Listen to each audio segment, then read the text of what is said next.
আমার মনে হয় সব কিছু জিনিস ভাইরাল হওয়ার পেছনে একটা কারণ থাকে। বিশেষ করে খাবার জিনিস, হয় সেটা খুব খারাপ খেতে আর না হলে সেটা দুর্দান্ত খেতে। আজকের এই ভাইরাল চিকেন ডিশটি দুবাইয়ের ইফা চিকেন, যেটার কথা নিশ্চয়ই আপনারা সবাই শুনে থাকবেন। এটা বানানো যে এতটাই সহজ আর এটা খেতে যে এত সুস্বাদু, রেসিপিটা না দেখলে আপনারাও বিশ্বাস করতে পারবেন না। আমি এখানে দুটো চিকেনের লেগ পিস নিয়ে নিয়েছি। আপনারা যে কোনো চিকেন নিতে পারেন, শুধু একটু বড় সাইজের হলে ভালো হয়। এটাকে আমি ম্যারিনেট করে রাখছি লঙ্কা গুঁড়ো, নুন, হলুদ গুঁড়ো, ধনে গুঁড়ো, জিরে গুঁড়ো, এইসব বেসিক স্পাইসেস দিয়ে। আর দিয়ে দিয়েছি 1 চামচ মতো আদা বাটা আর টক দই। হলুদ গুঁড়োটা যদিও বোধহয় এই রেসিপিতে দেয় না, কিন্তু বাঙালির মন তো, তাই একটু দিয়ে দিয়েছি। আর একটা গোটা লেবু চিপে দিয়েছি। এবার এটাকে ভালোভাবে মাখিয়ে ম্যারিনেট করতে রাখবো 1 থেকে 1.5 ঘন্টা। যতক্ষণ ম্যারিনেট করে রাখতে পারবেন ততই ভালো। 1 ঘন্টা পরে কড়াইতে দিয়ে দিলাম অল্প একটু তেল। এবার লেগ পিসগুলোকে আমরা একটু ফ্রাই করে নেব। তেলটা গরম হয়ে যাওয়ার পর আঁচটা একেবারে লো করে দেবেন, যাতে লেগ পিসগুলো বেশ ভালোভাবে সিদ্ধ হয়ে যেতে পারে। তো আমি এখানে ঢাকা দিয়ে দিয়ে অল্প আঁচে লেগ পিসগুলোকে সিদ্ধ করে নেব 10 থেকে 15 মিনিট। একবার উল্টে দেব। উল্টানোর সময় একটা সুন্দর গোল্ডেন কালার আসবে, যেটা আমাদের দরকার এখানে। তো আবারও আমি ঢাকা দিয়ে রেখে দেব আরও 10 মিনিট।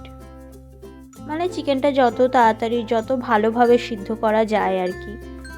ততক্ষণ আমি একটা সস বানিয়ে নেব, গার্লিক সস, যেখানে আমি দিয়ে দিয়েছি বেশ কিছুটা রসুন, দুটো চিজ স্লাইস, আর দিয়ে দেব একটু মেয়োনিজ আর একটু আমুল ফ্রেশ ক্রিম। যদিও এখানে ডিমের সাদা অংশটা, ডিম সিদ্ধ করার পর সেই সাদা অংশটাও দেওয়া যেত, কিন্তু টু বি অনেস্ট আমি একেবারে সেই কথাটা ভুলে গিয়েছিলাম। তো সেটা ছাড়াও রেসিপিটা খুবই টেস্টি হয়েছিল। এবার এগুলোকে আমি বেটে নেব অল্প অল্প দুধ ব্যবহার করে। তো আমার সসটা রেডি হয়ে গেছে। চলুন একবার চিকেনটা দেখে নেওয়া যাক কেমন অবস্থায় আছে। দেখুন চিকেনটা কিন্তু দুদিকটাই ক্রিস্পি গোল্ডেন ব্রাউন হয়ে গেছে আর অনেকটাই সিদ্ধ হয়ে গেছে। এবার আর একটা কাজ করব, ম্যারিনেশনের সময় যে বেশি মশলাটা ছিল সেটা এবার এখানে দিয়ে দেব। দিয়ে আরও কিছুক্ষণ চিকেনটাকে একটু সিদ্ধ করে নেব, মানে ওই মশলাটাকে বেসিক্যালি একটু কষিয়ে নেব আর কি। তো মশলাটা দেওয়ার পর আরও 5 মিনিট আমি ঢাকা দিয়ে দেব। এই রেসিপিটা রান্না করার জন্য আপনার কোনো স্কিলের দরকার নেই, অথচ আপনার গেস্টরা খেয়ে অবাক হয়ে যাবে যে এত সুন্দর একটা রেসিপি এত সহজ সময়ে, এত সহজে আর এত অল্প সময়ে বানিয়ে ফেলা যায়। তো একবার অবশ্যই টেস্ট করে দেখবেন যে রেসিপিটা আসলেই সত্যি খুব ভালো। যদি রেসিপিটি ভালো লেগে থাকে আমার চ্যানেলটিকে সাবস্ক্রাইব করে নেবেন আর একটা লাইক করে দেবেন, যাতে আমি আরও ভিডিও আনার মোটিভেশন পাই। তো যাই হোক, 5 মিনিট পর দেখতেই পাচ্ছেন মশলাটা পুরোপুরি তেল ছেড়ে দিয়েছে। এবার আমাদের ওই গার্লিক সসটা আমরা এখানে দিয়ে দেব। দেওয়ার পর জাস্ট 2 থেকে 3 মিনিট একটু ফুটিয়ে নেব, তাহলেই আমাদের ইফা চিকেন রেডি হয়ে যাবে।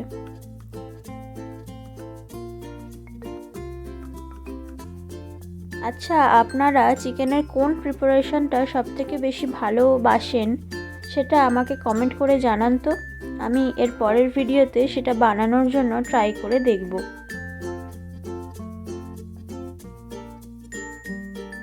যাই হোক, চিকেনটা আমাদের একদম রেডি হয়ে গেছে। এবার ওপর থেকে একটু ধনেপাতা ছড়িয়ে নেব। যদিও আমি জানি না ধনেপাতাটা আসল রেসিপিতে দেওয়া হয় কি না, কিন্তু যেহেতু উইন্টার সিজন আছে তো একটু ধনেপাতা তো সব রান্নাতেই দিতে হবে, তাই দিয়ে দিয়েছি। ব্যাস হয়ে গেছে। এবার আমরা শুধু চিকেনটাকে সার্ভ করব। এটা কিন্তু রুটি বা পরোটা দিয়ে খেতে খুব মজাদার লাগবে, বা যদি রুমালি রুটি বা তন্দুরি রুটি হয় তাহলে কিন্তু বেশ জমে যাবে। তো আমি সার্ভ করার সময় ওপর থেকে আরও একটু ফ্রেশ ক্রিম অ্যাড করেছিলাম। আপনারা চাইলে এটা স্কিপ করতে পারেন, আরও বেশি ক্রিমি রাখার জন্য আমি এটা করেছি আর কি। এই রেসিপিটা একবার অবশ্যই ট্রাই করে দেখবেন, আর যদি ভালো লাগে আমাকে কমেন্ট করে জানাতে কিন্তু ভুলবেন না। দেখা হবে আবার পরের এপিসোড নিয়ে। ততদিন পর্যন্ত ভালো থাকুন, সুস্থ থাকুন। নমস্কার।